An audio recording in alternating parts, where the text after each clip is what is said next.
जय Malhar news चॅनलच्या सर्व प्रेक्षकांना सपना चौधरीचा नमस्कार।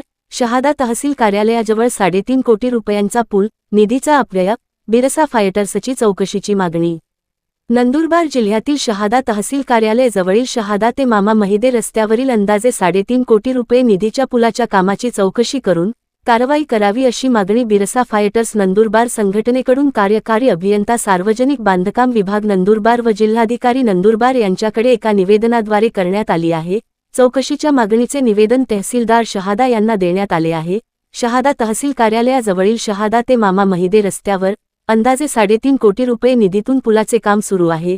सदर कामामध्ये निकृष्ट दर्जाचे साहित्य, अपूर्ण तांत्रिक बाबी, निकृष्ट गुणवत्ता व कामात होणारा विलंब याबाबत स्थानिक नागरिक व सामाजिक कार्यकर्त्याकडून तीव्र नाराजी व्यक्त होत आहे। या पुलाचे काम निकृष्ट दर्जाचे व नियमबाह्य पद्धतीने होत असल्याची शक्यता असून सार्वजनिक निधीचा अपव्यय होण्याचा गंभीर धोका निर्माण झाला आहे। सदर पुलाच्या कामाची तांत्रिक चौकशी करून मंजूर आराखडा, अंदाजपत्रक, मोजमाप पुस्तिका, वापरलेले साहित्य, देयके व इतर संबंधित कागदपत्रांची सखोल तपासणी करण्यात यावी। चौकशीत गैरप्रकार, आर्थिक अनियमितता किंवा निकृष्ट दर्जाचे काम आढळल्यास संबंधित कंत्राटदार, अभियंता व जबाबदार अधिकारी, कर्मचारी यांच्यावर तात्काळ कायदेशीर व प्रशासकीय कारवाई करण्यात यावी, अशी मागणी बिरसा फायटर्स संघटनेकडून करण्यात आली आहे। सपना चौधरी, जय मल्हार न्यूज, नंदुरबार।